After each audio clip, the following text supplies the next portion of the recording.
ہم لوگ سورہ فاتحہ پڑھتے ہیں، سورہ فاتحہ کا معنی ہمیں پتہ نہیں ہے، کھڑے ہو کے پڑھتے ہیں الحمدللہ رب العالمین الرحمن الرحیم مالک یوم الدین، کبھی اس کے معنی پہ اگر غور کیا تو پھر آپ کو نماز میں لذت آنے لگ جائے گی۔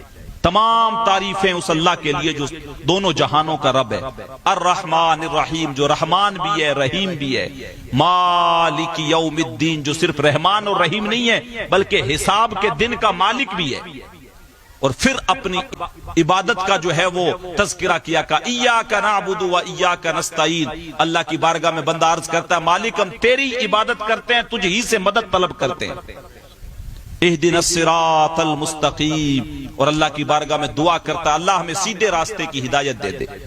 صراط الذین انعمت علیہم، راستہ کون سا؟ وہ راستہ ان لوگوں کا راستہ جس راستے پہ تیرا انعام ہوا، جن بندوں کو تو نے نوازا، جن سے تو راضی ہو گیا۔ صراط الذین انعمت علیہم غیر المغضوب علیہم ولا الضالین، پھر دعا کرتا ہے مالک ان لوگوں کے راستے پہ ہمیں نہ چلانا جن پہ تیرا غضب ہوا یا جن سے تو ناراض ہوا، اور وہ راستہ کون سا؟ بھٹکے ہوئے لوگوں کا راستہ، اس راستے سے ہمیں محفوظ رکھ۔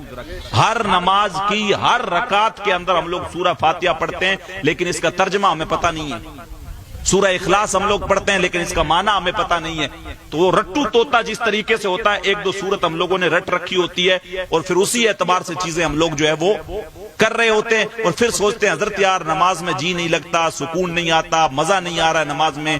تو جب تک ان معنی کے اندر آپ غور و فکر نہیں کریں گے، ان میں اتریں گے نہیں، لذت کہاں سے آئے گی؟ اور ہم لوگ جو ہے نا وہ نماز بھی اس طریقے سے پڑھ رہے ہوتے ہیں جیسے قرضہ لیا ہوا ہے، فارمیلٹیز کے لیے چیزیں کر رہے ہوتے ہیں۔